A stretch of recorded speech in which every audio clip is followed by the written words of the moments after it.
The Jews themselves had it correct when, even though they had the written text, they had the oral tradition, they did not believe in sola scriptura. I think that's pretty easy to demonstrate. And so when Jesus is preaching and doing his ministry, he refers to the oral traditions. He refers to things that are correct in oral tradition, as well as the written text, and as well as rebuking the non-consistent accretions and replacements of bad traditions. So there's the written text, there's the oral tradition, and then there's the false tradition. And Jesus, I think, speaks of all of those. And so Jesus himself, I don't believe, taught in the sense of sola scriptura. And we get in the New Testament, when we come to Paul's epistles, Paul continues to say, not just in 2 Thessalonians, but throughout the epistles to Timothy, that he wants Timothy to pass on the entire deposit that he heard in the presence of many witnesses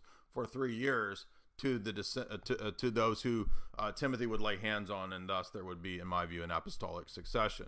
So I think the Pauline letters themselves, beyond even 2 Thessalonians 2:15, have the standing injunction to pass on the oral tradition. Can you produce any oral tradition that would be in accord with what Paul wrote to the Thessalonians in 2 Thessalonians 2:15 about the oral tradition? Yeah, I would be happy to. It's called the Church of Thessaloniki.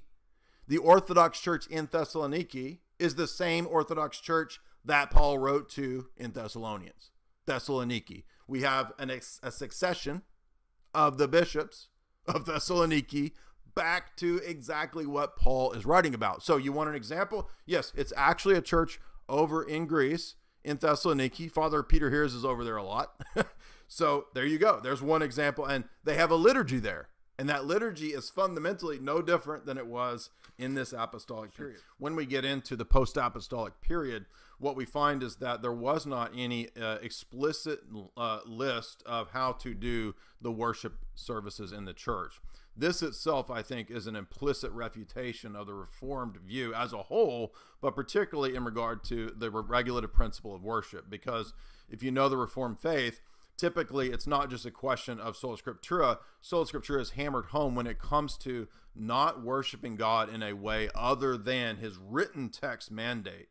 So my challenge there is, well, it stands to reason that God would have laid down then an explicit written way that the church should and would do liturgical worship, and yet we do not have that. There is no New Testament writing or doctrine about how to conduct the church's worship services, and yet the Reformed tradition hammers the fact that Nadab and Abihu are examples of those who would try to innovate and come up with humanly devised ways to worship God. Now, guess what? In the early church, there's not a single historian or scholar of the tradition of liturgy, right, of the liturgical historians, and I could give you a list of multiple ones like Hugh Wybrew, Williams and Anstall, etc., who talk about the fact that the earliest days of the church did not have a canon of scripture, and yet they had whatever writings they had in the various sees, the ability to worship in a pattern, a liturgy. And in fact, in many of Paul's epistles, many exegetes and scholars from multiple traditions admit that Paul in many places is actually citing liturgical hymns and liturgical worship elements in his New Testament epistles. So what that shows us is that we do not have a pattern of worship other than what is in the temple and synagogue systems that the church adopted and then put into what are called apostolic liturgies. Some of these in their seed form still exist today. Guess where you can find those? They're called Orthodox liturgies. When you go to the Orthodox liturgy, when you see the liturgy of St. Mark, when you see the liturgy of St. Basil, when you see the liturgy of St. John Chrysostom, when you go to the Latin Rite and you see the liturgy of St. Peter, those are all ancient patterns of worship that are not explicit in Scripture and yet are laid down in apostolic churches, as even many Protestant theologians and scholars have admitted. Particularly, for example, Philip Schaff, in his famous History of the Church, he lists the apostolic succession of the bishops of Rome. So there you can see, from a famous Protestant scholar, one of the most famous works of Protestant church history, the admission of, at the See of Rome, successors of bishops. And guess what? It's not any different anywhere else, because this is the pattern that Paul laid down to Timothy.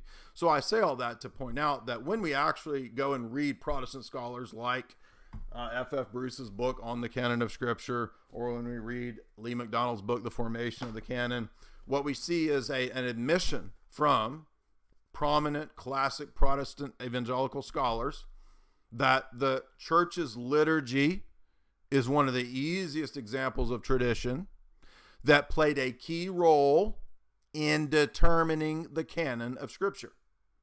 And one way we know that is what's called lectionaries. Lectionaries were the daily readings in the apostolic sees and churches, where you would walk in the various days of the week in the churches in the 1st, 2nd, 3rd, 4th, 5th, 6th centuries, and you would hear the organized readings of the Scriptures in accordance with the saint of that day, the lives of the saints, and the liturgical textual readings that day. Guess what? If you go to Orthodox Church and you go throughout the year, you will see and hear the exact same thing.